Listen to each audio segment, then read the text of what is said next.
Xitoy bilan Amerika o'rtasidagi yuqori darajaliklar suhbati Tianjinda o'tkazildi. Xitoy Amerikadan embargolarni amaldan qoldirishni talab qildi. Xitoy muavin tashqi ishlar ministri Shi Feng Amerikaning muavin tashqi ishlar ministri Wendy Sherman bilan ko'rishganda Amerikani bir qism Xitoylarni xiyoliy dushman deb qarash bilan aybladi. Sherman bo'lsa Xitoyni ixtilofdan olqib, Amerika bilan dunyoviy masalalarda mas'uliyatchan cho'ng davlat sifatida hamkorlashishga chaqirdi. Meksikaning Zacatecas shtatida zaharlik chekimlik shaykillari o'tirsida yuz bergan to'qinishda 18 odam qazo qildi. Shtatning Valparaiso shahrida raqib jinoyat guruhlari rayonni kontrol qilish uchun miltiq bilan to'qinishdi. Shahidlarning so'ziga qaraganda, bu rayonda 200 ga yaqin qurolli kishi necha soat urushgan va naq maydonni urush rayoniga aylantirgan bo'lib, hozirgacha 18 jasad topilgan. Xitoyda kelkun optini xabar qilgan chet ellik jurnalistlarning Xitoy haqidagi har qanday bir tanqidining Xitoyda kuchaygan millatchilik ta'sirida dushmanlik pozitsiyasiga va hujumlarga uchraganligi o'tirib qo'yildi. BBC'ning Xitoydagi muxbiri Stephen McDonnell Twitterda parakandichilik harakatining boshlanganligini, bularning BBC xizmatchilarining shaxsiy telefoniga avatilgan zo'ravonlik uchurlari va oila a'zolarini nishon qilgan parakandichilik tahdidi qatorliqlarni o'z ichiga oladiganligini aytdi.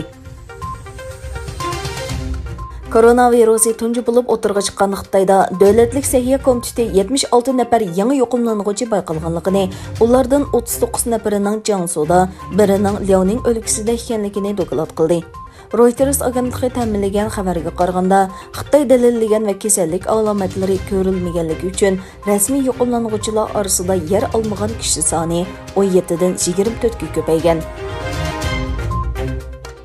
Tunis prezidenti Kais Saied Baş minister, Davlat Mudofaa va Adliya ministrini vazifadan elib tashlash to'g'risida qaror chiqardi. Tunisda hukumat va o'qituvchi partiyalarga qarshi namoyish o'tkazildi. Tunis prezidenti Saied parlamentning barliq huquqini to'g'natganligini, parlament a'zolarining javobgarlikka tortilmaslik huquqini vaqtincha to'xtatganligini, hozirgi bosh minister Hisham al-Mashini vazifasidan bo'shatganligini va uning o'rniga o'zi bosh minister tayinlab ma'muriy huquqni o'tkazib berganligini e'lon qildi. Amerika Tashqi ishlar ministrligining bildirishicha, muavin tashqi ishlar ministri Sherman Xitoy tashqi ishlar ministri Wang Yi bilan ko'rishganda, Beijingning Hong Kongdagi demokratiyaga qarshi besimi, Sharqiy Turkistonda davomlashayotgan irqiy qirg'inchilik va insoniyatga qarshi turish jinoyati, Tibetdagi kishilik huquq dafsandichiligi, shundaqla axborotga erishish va axborot erkinligini cheklash qatorliq qilmishlardan andisha qilayotganligini bildirgan. Xalqaro ko'chmanlar tashkiloti Qora dengizda Liviya dengiz qirg'og'ida bir kemaning cho'kib ketishi natijasida kam deganda 57 nafar qonunsiz ko'chmanning hayotidan ayrilganligini e'lon qildi. Baliqchilar va dengiz qirg'og'i muhofazachilari tomonidan qirg'oqqa ilib kelinganlarning aytishicha, suvga g'arq bo'lganlarning ichida kam deganda 20 ayol va 2 bola bor ekan.